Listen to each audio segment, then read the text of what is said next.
Doctor B R അംബേദ്കറുടെ സാമൂഹ്യ പ്രവർത്തന രംഗത്തേക്കുള്ള കടന്നുവരവിനെക്കുറിച്ചാണ് ഇന്ന് നമ്മൾ ചർച്ച ചെയ്യുന്നത്. 1919 ജനുവരി 27 ബ്രിട്ടീഷ് സർക്കാർ നിയോഗിച്ച സദ്ഭാരോ കമ്മിറ്റി മുമ്പാകെ മൊഴി കൊടുത്തുകൊണ്ടാണ് അംബേദ്കറുടെ പൊതുപ്രവർത്തനം ആരംഭിക്കുന്നത്. അന്ന് അദ്ദേഹത്തിന് 27 വയസ്സ് പ്രായമായിരുന്നു. ബോംബെയിലെ സെഡൻഹാൻ കോളേജിലെ പ്രൊഫസറായി ജോലി ചെയ്യുകയായിരുന്നു അന്ന് അദ്ദേഹം. ഒരു 100 വർഷം പുറകോട്ട് തിരിഞ്ഞു നോക്കുമ്പോൾ ഏറെ അതിശയകരവും ആവേശകരവുമായ ഒരു സംഭവമായിരുന്നു അത്. അതിൻ്റെ ചരിത്രപരമായ ഗൗരവം മനസ്സിലാവണമെങ്കിൽ അന്നത്തെ സാമൂഹ്യ രാഷ്ട്രീയ സാഹചര്യങ്ങളെക്കുറിച്ച് ഒരു ഓട്ടപ്രദക്ഷിണം നടത്തേണ്ടതുണ്ട്. ബറോഡയിൽ നേരിട്ട ദുരനുഭവങ്ങളെ തുടർന്ന് ബോംബെയിൽ തിരിച്ചെത്തിയ അംബേദ്കർ തൻ്റെ ദുരവസ്ഥയെക്കുറിച്ച് മഹാരാജാവിന് ഒരു നിവേദനം സമർപ്പിച്ചു. തനിക്ക് ബറോഡ രാജ്യത്ത് തുടർന്ന് ജോലി ചെയ്യാൻ കഴിയില്ല എന്നുള്ള കാര്യം രാജാവിനെ അറിയിച്ച ശേഷം ബോംബെയിൽ നിത്യവൃത്തിക്കായി പല ജോലികളെക്കുറിച്ചും അദ്ദേഹം ആലോചിച്ചു. ബോംബെയിലെ തൻ്റെ സുഹൃത്ത് നവേൽ ബദാനയുടെ സഹായത്തോടെ അദ്ദേഹം ഒരു പാർസി സ്ഥാപനത്തിൽ അക്കൗണ്ടൻ്റായി ജോലിക്ക് ചേർന്നു. അതോടൊപ്പം ചില ട്യൂഷൻ പ്രവർത്തനങ്ങളിൽ ഏർപ്പെട്ടു. അങ്ങനെയൊക്കെ തൻ്റെ നിത്യവൃത്തിക്ക് വേണ്ടിയിട്ടുള്ള വരുമാനം സമ്പാദിക്കുന്ന സാഹചര്യത്തിൽ ബോംബെ സെഡൻഹാൻ കോളേജിൽ ഒരു പ്രൊഫസറുടെ താൽക്കാലിക ഒഴിവ് വരികയും അംബേദ്കർ ആ ഒഴിവിലേക്ക് അപേക്ഷ സമർപ്പിക്കുകയും ചെയ്തു. ലണ്ടൻ സ്കൂൾ ഓഫ് എക്കണോമിക്സിലെ തൻ്റെ പഠനവും അമേരിക്കയിൽ നിന്ന് നേടിയെടുത്ത ഉന്നത ബിരുദവും ആ ജോലി ലഭിക്കുന്നതിന് അദ്ദേഹത്തെ സഹായിച്ചു.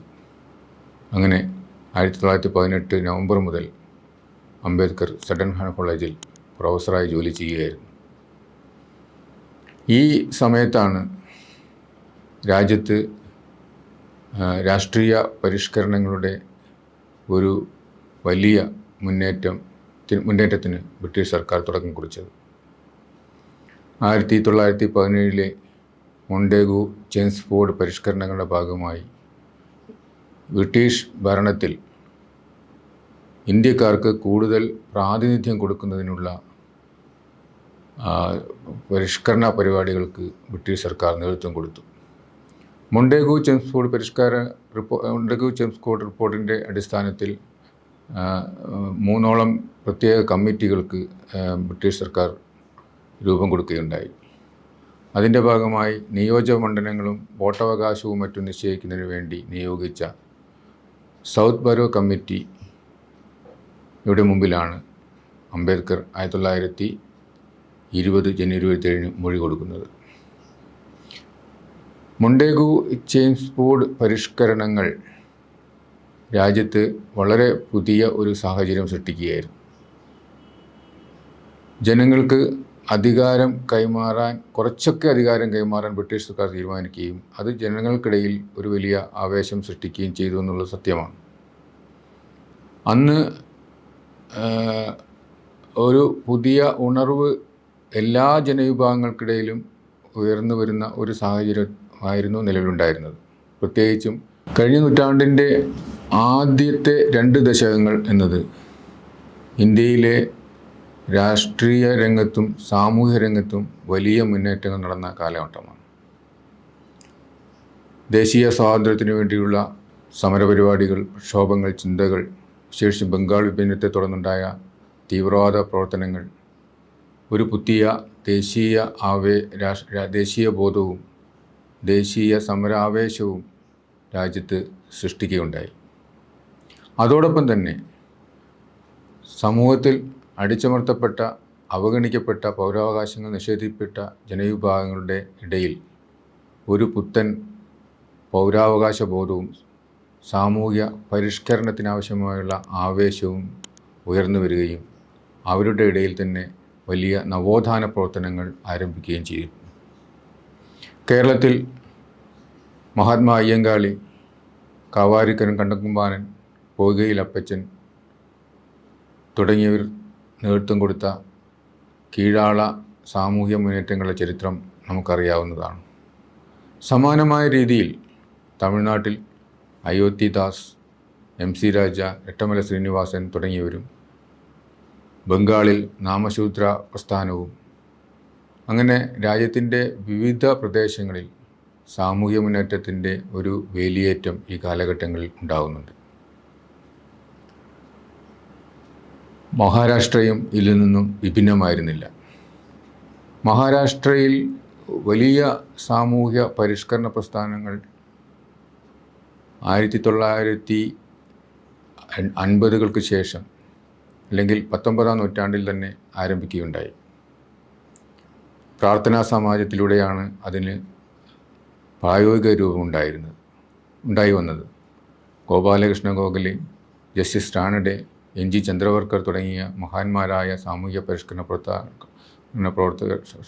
പരിഷ്കർത്താക്കൾ നേതൃത്വം കൊടുത്ത ഒരു സാമൂഹ്യ മുന്നേറ്റം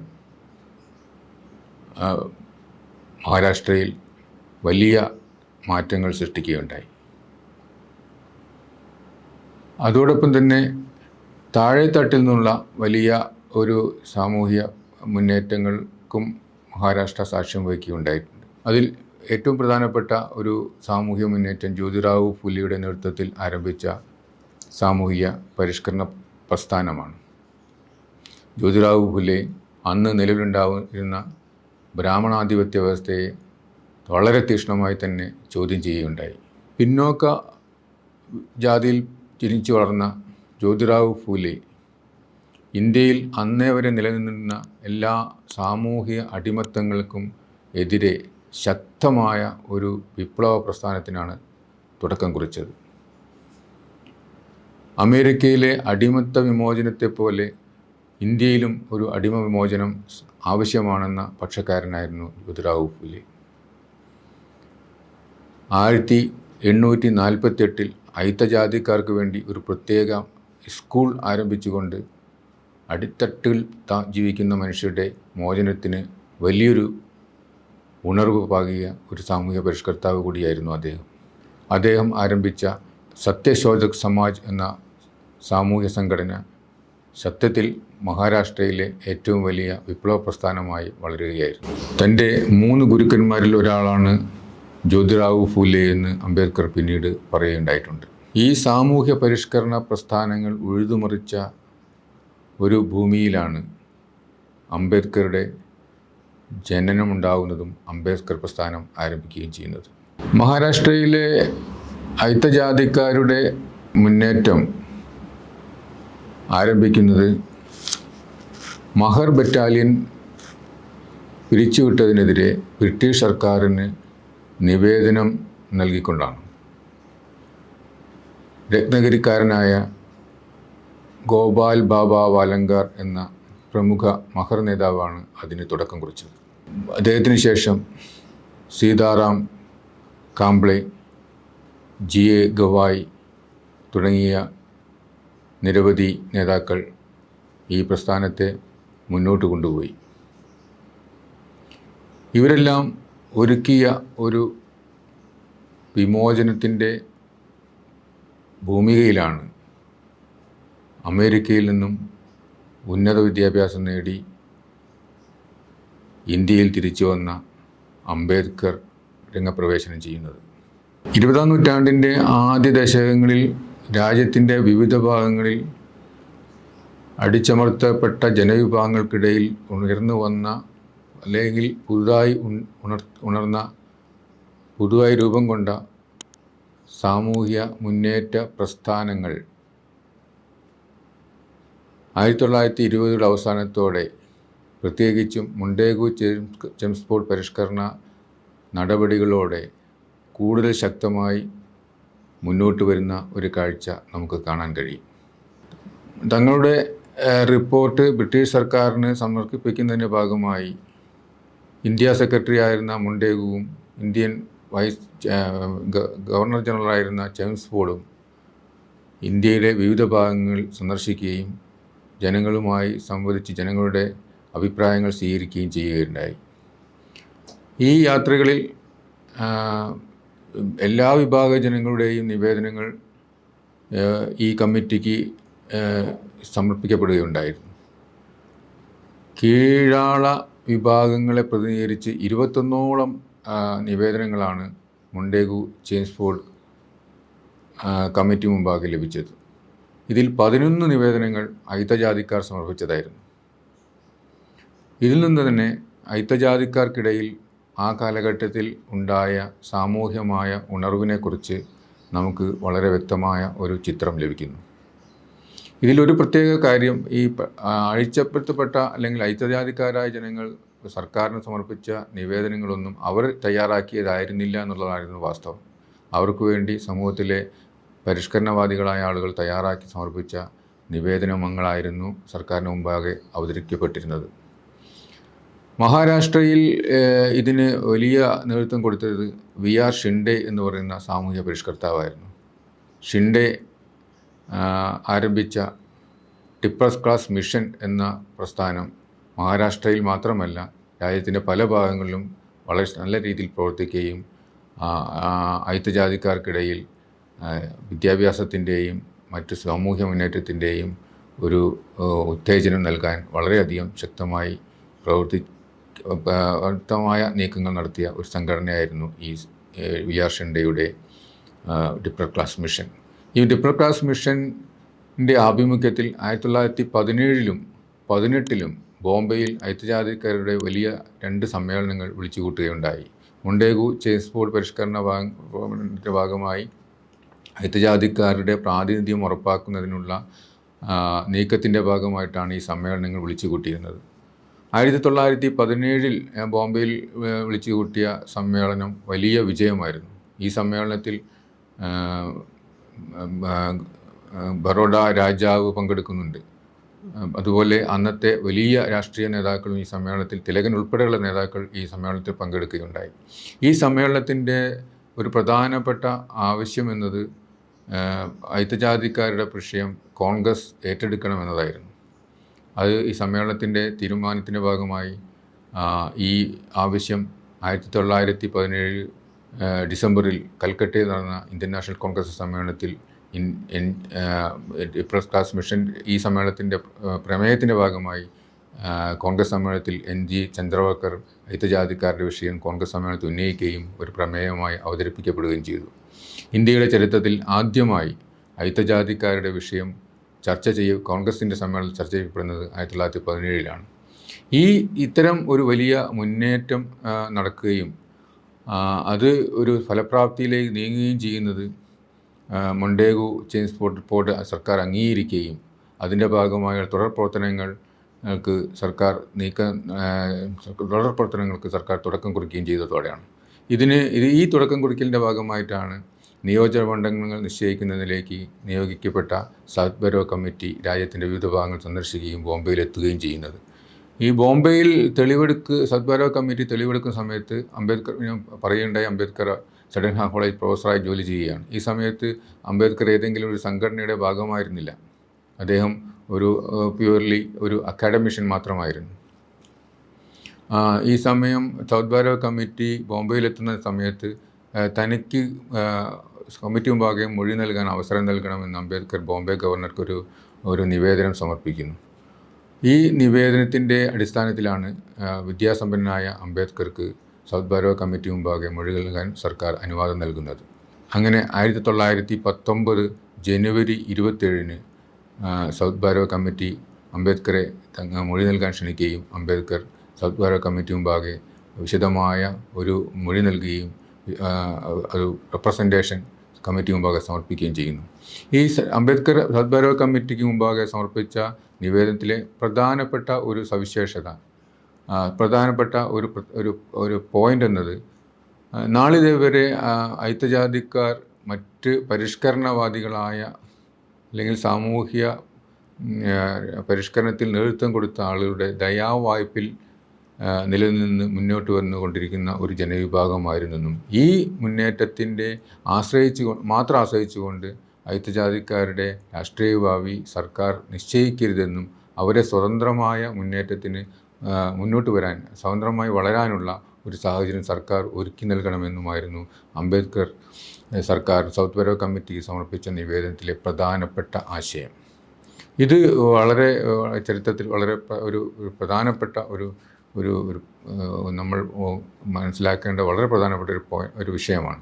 കാരണം അതേവരെയുള്ള എല്ലാ ഐക്യജാതി നേതാക്കൾക്കും മറ്റു ഒരു സംഘടനയുടെയോ വ്യക്തികളുടെയോ പിൻബലത്തോടെ മാത്രമേ മുന്നോട്ട് വരാൻ കഴിഞ്ഞിട്ടുള്ളൂ.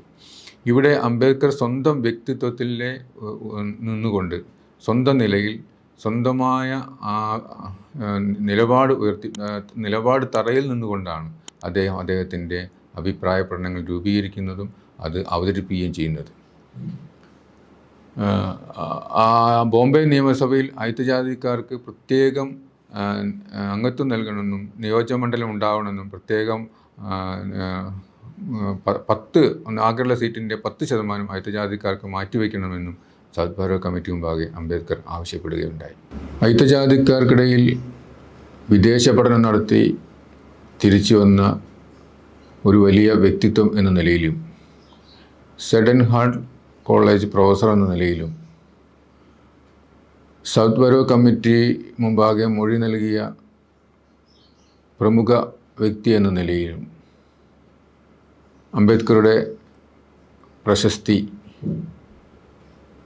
വളരെ പെട്ടെന്ന് തന്നെ ബോംബെയിൽ വളരെ നല്ല നിലയിൽ ഉയർന്നു വരിക എന്നത് സ്വാഭാവികമായ ഒരു കാര്യമാണ്. ഈ സമയത്ത് അന്ന് ബോംബെയിലുണ്ടായിരുന്ന ഐക്യജാതിക്കാരായ വിദ്യാസമ്പന്നരായ യുവാക്കൾ അദ്ദേഹത്തോടടുക്കുകയും അവർ കൂട്ടായി സാമൂഹ്യ മുന്നേറ്റ പ്രവർത്തനങ്ങൾക്കായി മുന്നോട്ട് വരികയും ചെയ്യുന്ന ഒരു സാഹചര്യം ആ കാലഘട്ടത്തിൽ ഉടലെടുത്തു. സീതാറാം ശിവതർക്കർ, ദത്തോബ പവാർ തുടങ്ങിയ യുവാക്കളുടെ ഒരു വലിയ സംഘം തന്നെ അംബേദ്കർ ചുറ്റും അണിനിരന്നു. ഇവർ